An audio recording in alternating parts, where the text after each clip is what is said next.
Welcome, RC Model Geekers. Now today we're going to talk about a bit of a touchy subject. It's safety. Now, Mad Colin was over yesterday, as you've probably seen in the last video, and while he was here, he brought one of his batteries over to charge up, and he brought a lead with him, his own lead, and plugged it into my charger. And it was quite a big battery actually. It was a 5S 5000, so you know it had a lot of grunt behind it. Anyway, he charged it up and he buggered off home. Anyway, when he got home, this next picture is the results of what happened.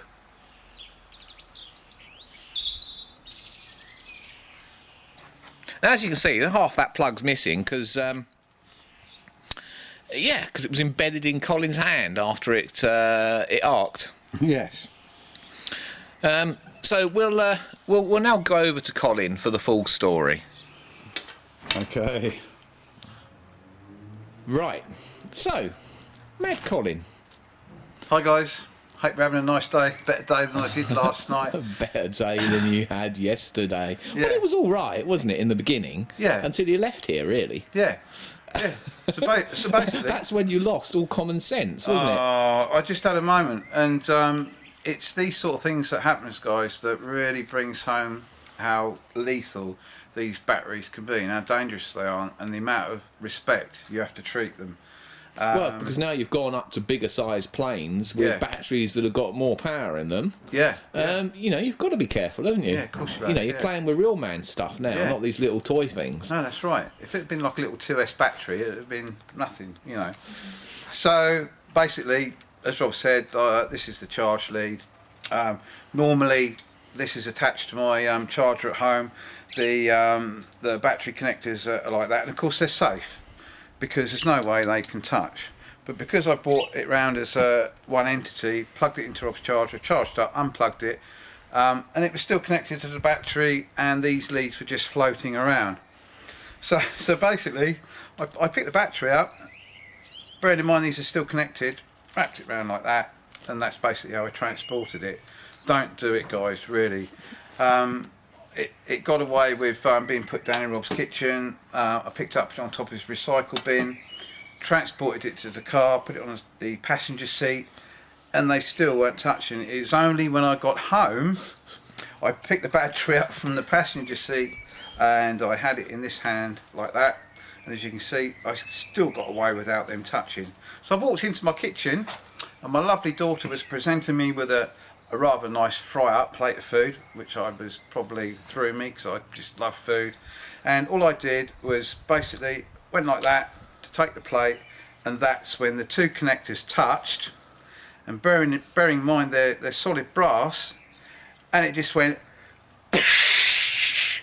My daughter, bless her, screamed her head off.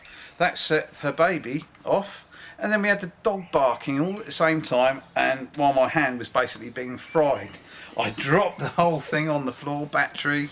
I thought that the battery had started to burn.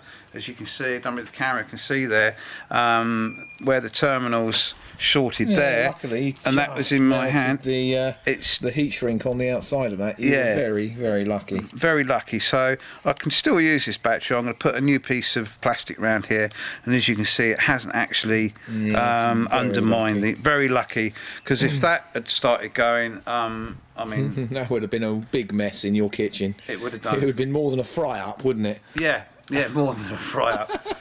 So I mean, we're laughing about it now, but you know, it is a serious issue. You know, Yeah, these things have yeah. got a lot of power in them, and it only takes a split second of idiotness to cause big problems. Yeah. Really, There's a lot of. hands up. Anyway, talking of hands, let's have a look at your hands the next day. Okay, so after 24 hours, there you know, you see it's quite a nasty blister, but it's going to heal up okay. Let's zoom into that just so we can see. Yeah, I ran it under. Whenever you get a burn, guys, if you That's can, lovely. the first thing you do is run it under a I cold want to tap see you pop that for about. Yeah, it's going to have to. just for the pain. It's going to have to be drained at some point as that builds up. But like any burn, I put it under the tap, cold water tap, for about 10 minutes, which I recommend. Actually, it's going a really funny colour. Yeah, I've got more respect for that now than I ever did. Yeah. Because, I mean, at the end of the day, guys, you're plugging these in your plane, you're unplugging them, you put them on your charger, it becomes second nature, and you tend to sort of forget how much potential energy is in one of these things and how dangerous it can be in the wrong hands. You know, it's got as much energy as, you know, an arc welder. Yeah, yeah. Instantaneous current. It's a dangerous bit of kit, you know. Because you've got no fuse between that and the battery. Exactly. It's Exactly. just straight off the cells. Well, there you go, guys. He's still alive. Yeah, slightly wiser. Yes, very much wiser. Another thing learnt. Yeah. So there you go. It's just a short video. Mad Colin burns hand. Yes. How? Don't do it again.